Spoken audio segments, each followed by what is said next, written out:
2011 ഒരു live television അഭിമുഖത്തിനിടെ അവതാരക മസ്കിനോട് ചോദിച്ചു, Chinese കമ്പനിയായ BYDയെ ടെസ്ലയുടെ ഒരു എതിരാളിയായി നിങ്ങൾ കാണുന്നുണ്ടോ? ചോദ്യം കേട്ട ഉടനെ മസ്ക് പൊട്ടിച്ചിരിക്കാൻ തുടങ്ങി. വെറും ഒരു പുഞ്ചിരിയല്ല, തികഞ്ഞ പരിഹാസത്തോടെയുള്ള ഒരു ചിരിയായിരുന്നു അത്. എന്നിട്ട് അദ്ദേഹം തിരിച്ചു ചോദിച്ചു, നിങ്ങൾ അവരുടെ കാർ കണ്ടിട്ടുണ്ടോ? അന്ന് മസ്കിനൊപ്പം ലോകവും ആ ചിരിയിൽ പങ്കുചേർന്നു. കാരണം അക്കാലത്ത് BYD കാറുകളുടെ ഡിസൈനും ഗുണനിലവാരവും മോശമാണ് എന്നൊരു ചീത്തപ്പേരുണ്ടായിരുന്നു. എന്നാൽ ഇന്ന് ആരും ചിരിക്കുന്നില്ല. കാരണം അന്ന് മസ്ക് പരിഹസിച്ച ആ കമ്പനി ഇന്ന് ടെസ്ലയേക്കാൾ കൂടുതൽ ഇലക്ട്രിക് കാറുകൾ വിൽക്കുന്ന ലോകത്തിലെ 1-ാം നമ്പർ കാർ കമ്പനിയായി മാറിക്കഴിഞ്ഞിരിക്കുന്നു.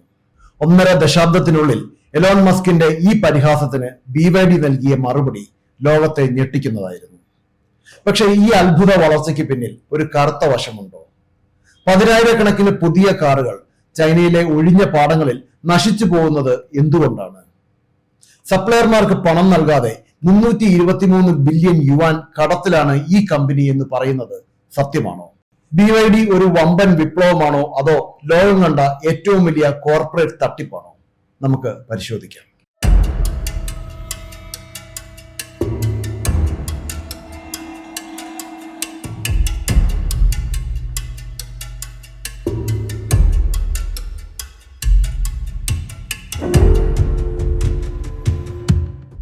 BYDയുടെ കഥ തുടങ്ങുന്നത് 1995-ലാണ്.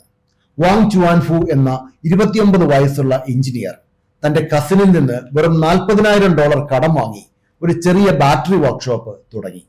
അന്ന് ബാറ്ററി ലോകം ഭരിച്ചിരുന്നത് സോണി, സാനിയോ തുടങ്ങിയ ജാപ്പനീസ് ഭീമന്മാരായിരുന്നു. അവർ കോടിക്കണക്കിന് രൂപയുടെ യന്ത്രങ്ങൾ ഉപയോഗിച്ചപ്പോൾ വാങ് ചുവാൻഫു മറ്റൊരു വഴി തെരഞ്ഞെടുത്തു.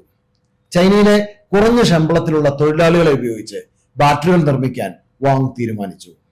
ബാറ്ററി നിർമ്മാണത്തിൽ അത്യാവശ്യമായ ക്ലീൻ റൂമുകൾ ഉണ്ടാക്കാൻ കോടികൾ ചെലവാക്കുന്നതിന് പകരം അദ്ദേഹം ക്ലീൻ ബോക്സുകൾ നിർമ്മിച്ചു. ഓരോ തൊഴിലാളിയും ആ ചെറിയ ബോക്സിനുള്ളിൽ കൈകൾ കടത്തിവെച്ച് ബാറ്ററി നിർമ്മിക്കുന്ന ഈ വിദ്യ വഴി ഉൽപാദന ചെലവ് 70 മുതൽ 80% വരെ കുറയ്ക്കാൻ അദ്ദേഹത്തിന് കഴിഞ്ഞു. 2002 ആയപ്പോഴേക്കും നോക്കിയയ്ക്കും മോട്ടറോളയ്ക്കും ബാറ്ററികൾ നൽകുന്ന ലോകത്തിലെ ഏറ്റവും വലിയ കമ്പനിയായി BYD മാറി. 2003 എല്ലാവരെയും ഞെട്ടിച്ചുകൊണ്ട് വാങ് ഒരു പരാജയപ്പെട്ട കാർ ഫാക്ടറി വാങ്ങി. അദ്ദേഹത്തിന്റെ നിക്ഷേപകർ പോലും ഇതിനെ എതിർത്തു. കമ്പനിയുടെ ഓഹരി വില കുത്തനെ ഇടിഞ്ഞു. എന്നാൽ വാങ്ങിന് ഒരു വ്യക്തമായ കാഴ്ചപ്പാടുണ്ടായിരുന്നു. ഭാവിയിലെ വാഹനത്തിന്റെ ഹൃദയം എഞ്ചിനല്ല, ബാറ്ററിയാണ്. BYDയുടെ ഇന്നത്തെ വിജയത്തിന് പിന്നിൽ പ്രധാനമായും 2 വശങ്ങളാണ് ഉള്ളത്. ഒന്ന്, വെർട്ടിക്കൽ ഇന്റഗ്രേഷൻ. ടെസ്ല അവരുടെ ബാറ്ററികൾ പാനസോണിക്കിൽ നിന്ന് വാങ്ങുമ്പോൾ BYD കാറിലെ മിക്കവാറും എല്ലാ ഭാഗങ്ങളും സ്വന്തമായി നിർമ്മിക്കുന്നു. ബാറ്ററികൾ, മൈക്രോചിപ്പുകൾ, മോട്ടോറുകൾ, ഹെഡ്ലൈറ്റുകൾ, വിൻഷീൽഡുകൾ, സോഫ്റ്റ്വെയറുകൾ, അങ്ങനെ മിക്കവയും. 2021 ലോകമെമ്പാടും ചിപ്പ് ക്ഷാമം ഉണ്ടായപ്പോൾ മറ്റു കമ്പനികൾ ഉൽപാദനം നിർത്തിവെച്ചു. എന്നാൽ BYD തങ്ങളുടെ ചിപ്പ് ഫാക്ടറികൾ കൂടുതൽ സജീവമാക്കി കാറുകൾ വിപണിയിൽ എത്തിച്ചുകൊണ്ടേയിരുന്നു. രണ്ടാമത്തെ പ്രധാനപ്പെട്ട കാര്യം അവരുടെ ബ്ലേഡ് ബാറ്ററി സാങ്കേതിക വിദ്യയാണ്. ആണി തറച്ചു കയറ്റിയാലും തീപിടിക്കാത്ത ഏറ്റവും സുരക്ഷിതമായ ലിഥിയം അയൺ ഫോസ്ഫേറ്റ് ബാറ്ററി എന്നാണ് ഇതിനെ വിശേഷിപ്പിക്കുന്നത്. ഇന്ന് ടെസ്ല പോലും അവരുടെ പല മോഡലുകൾക്കുമായി BYDയുടെ ബാറ്ററികൾ വാങ്ങുന്നുണ്ട്. ഇത്രയേറെ സാങ്കേതിക തികവുണ്ടായിട്ടും എന്തിനാണ് ഈ കമ്പനിയെ പലരും ഒരു തട്ടിപ്പ് എന്ന് വിളിക്കുന്നത്? അവിടെയാണ് കഥ മാറുന്നത്. BYD എന്നത് ഒരു സ്വതന്ത്ര കമ്പനിയല്ല, മറിച്ച് ചൈനീസ് ഗവൺമെന്റിന്റെ ഒരു സ്റ്റേറ്റ് പ്രൊജക്ട് ആണെന്നാണ് ആരോപണം. 2018-നും 2022-നും ഇടയിൽ ചൈനീസ് സർക്കാർ ഏകദേശം $3.7 ബില്യൺ BYDയുടെ അക്കൗണ്ടിലേക്ക് നേരിട്ട് സബ്സിഡിയായി നൽകിയിട്ടുണ്ട്. ചില വർഷങ്ങളിൽ BYDയുടെ ലാഭത്തേക്കാൾ കൂടുതൽ അവർക്ക് ലഭിച്ച സർക്കാർ സബ്സിഡിയായിരുന്നു. ഇതുകൂടാതെ സൗജന്യമായി ഭൂമി നൽകുക, പലിശയില്ലാത്ത ലോണുകൾ, സർക്കാർ ടാക്സുകൾക്കും ബസ്സുകൾക്കുമായി BYD കാറുകൾ മാത്രം വാങ്ങുക തുടങ്ങിയ ആനുകൂല്യങ്ങളും ലഭിക്കുന്നു. ഓരോ കാറിനും ഏകദേശം 2,000 മുതൽ 4,000 വരെ ഡോളർ സർക്കാർ സഹായം ലഭിക്കുന്നതായാണ് കണക്ക്. ഈ സബ്സിഡികൾ ഒഴിവാക്കിയാൽ BYDയുടെ യഥാർത്ഥ ലാഭം പകുതിയായി കുറയുമെന്ന് സാമ്പത്തിക വിദഗ്ധർ ചൂണ്ടിക്കാട്ടുന്നു. ഈ സർക്കാർ പിന്തുണ കാരണമാണ് ലോകത്തെ മറ്റൊരു കാർ കമ്പനിക്കും നൽകാൻ കഴിയാത്തത്ര കുറഞ്ഞ വിലയിൽ കാറുകൾ വിൽക്കാൻ BYDക്ക് കഴിയുന്നത്. ഇതിലും ഭീകരമാണ് BYDയുടെ സാമ്പത്തിക സ്ഥിതിയെക്കുറിച്ചുള്ള ചില റിപ്പോർട്ടുകൾ. ഹോങ്കോങ് ആസ്ഥാനമായുള്ള GMT റിസർച്ച് പ്രസിദ്ധീകരിച്ച ഒരു റിപ്പോർട്ട് പ്രകാരം BYD ഔദ്യോഗികമായി കാണിക്കുന്ന കടത്തേക്കാൾ 8 ഇരട്ടി കടം അവർക്ക് യഥാർത്ഥത്തിലുണ്ട്. ഔദ്യോഗികമായി 42 ബില്യൺ യുവാൻ കടം എന്ന് പറയുമ്പോൾ വെണ്ടർമാർക്ക് നൽകാനുള്ള പണം കൂടി കണക്കിലെടുത്താൽ ഇത് 323 ബില്യൺ യുവാനോളം വരുമെന്നാണ് ഇവരുടെ കണ്ടെത്തൽ. ഒരു സാധാരണ കാർ കമ്പനി അവരുടെ സപ്ലയേഴ്സിന് അല്ലെങ്കിൽ വെണ്ടർമാർക്ക് 45 മുതൽ 60 ദിവസത്തിനുള്ളിൽ പണം നൽകുമ്പോൾ BYD ഇത് 9 മാസത്തോളം വൈകിപ്പിക്കുന്നു. വെണ്ടർമാരുടെ പണം ഉപയോഗിച്ചാണ് കമ്പനി മുന്നോട്ട് പോകുന്നത്. ചൈനയിലെ റിയൽ എസ്റ്റേറ്റ് ഭീമന്മാരായ എവർഗ്രാൻഡ് തകരുന്നതിന് തൊട്ടു മുമ്പ് കാണിച്ച അതേ സാമ്പത്തിക രീതികളാണ് ഇതെന്നും BYD ഒരു ഫിനാൻഷ്യൽ ബബിൾ ആണെന്നും അതുകൊണ്ട് തന്നെ പലരും ഭയപ്പെടുന്നു. BYDയുടെ വിൽപ്പന കണക്കിലും വലിയ കൃത്രിമം നടക്കുന്നതായി ആരോപണമുണ്ട്. ചൈനയിലെ പല നഗരങ്ങളുടെയും പ്രാന്തപ്രദേശങ്ങളിൽ ആയിരക്കണക്കിന് പുതിയ BYD കാറുകൾ ഒഴിഞ്ഞ പറമ്പുകളിൽ നശിച്ചു പോകുന്ന ദൃശ്യങ്ങൾ ഡ്രോണുകൾ വഴി പുറത്തു വന്നിട്ടുണ്ട്. സബ്സിഡി തുക കൈക്കലാക്കാൻ വേണ്ടി കമ്പനിയുടെ തന്നെ ഷെൽ കമ്പനികൾ വഴി ഈ കാറുകൾ വാങ്ങിയതായി രേഖപ്പെടുത്തുന്നു. ഇതിനെ സീറോ മൈലേജ് യൂസ്ഡ് കാറുകൾ എന്നാണ് വിളിക്കുന്നത്.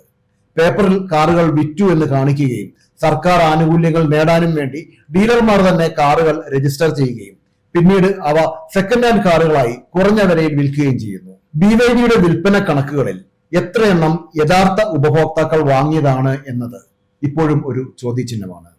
ബ്രസീലിലെ ഒരു BYD ഫാക്ടറി നിർമ്മാണവുമായി ബന്ധപ്പെട്ട് പുറത്തു വന്ന വാർത്തകൾ ലോകത്തെ ഞെട്ടിക്കുന്നതായിരുന്നു.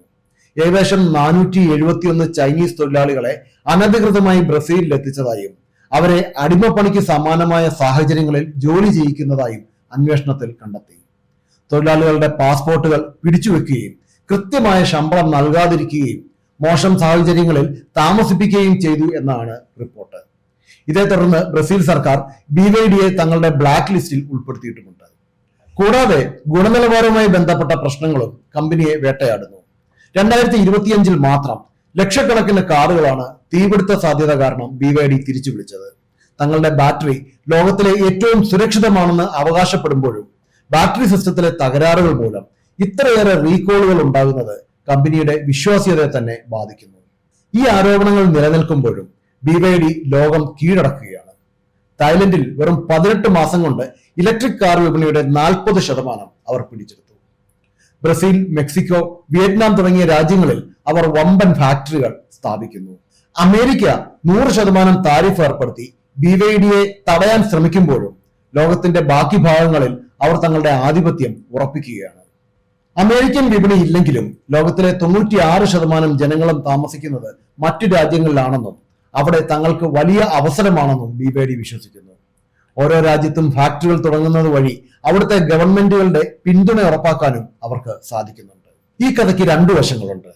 ഒരു വശത്ത് ഒരു സാധാരണ എഞ്ചിനീയർ തന്റെ കഠിനാധ്വാനം കൊണ്ട് കെട്ടിപ്പടുത്ത ഒരു വമ്പൻ സാമ്രാജ്യം, ലോകത്തിന് താങ്ങാവുന്ന വിലയിൽ ഇലക്ട്രിക് കാറുകൾ എത്തിച്ച വിപ്ലവകാരികൾ.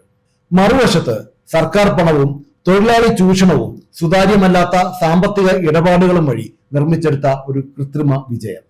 BYD എന്ന കമ്പനി ഇലക്ട്രിക് വാഹന വിപണിയെ മാറ്റിമറിച്ചു എന്നതിൽ തർക്കമില്ല. അവരുടെ കടന്നുകയറ്റം കാരണം BMW-യും ഫോക്സ്വാഗണും പോലും തങ്ങളുടെ തന്ത്രങ്ങൾ മാറ്റേണ്ടി വന്നു. ഉപഭോക്താക്കൾക്ക് കുറഞ്ഞ വിലയിൽ മികച്ച ടെക്നോളജി ലഭിക്കാൻ ഇത് കാരണമായി. എന്നാൽ ഈ വളർച്ചയുടെ അടിസ്ഥാനം എത്രത്തോളം ശക്തമാണ് എന്നതാണ് കണ്ടറിയേണ്ടത്.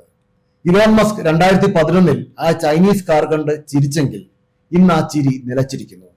പക്ഷെ ലോകം ചോദിക്കുന്നത് മറ്റൊന്നാണ്.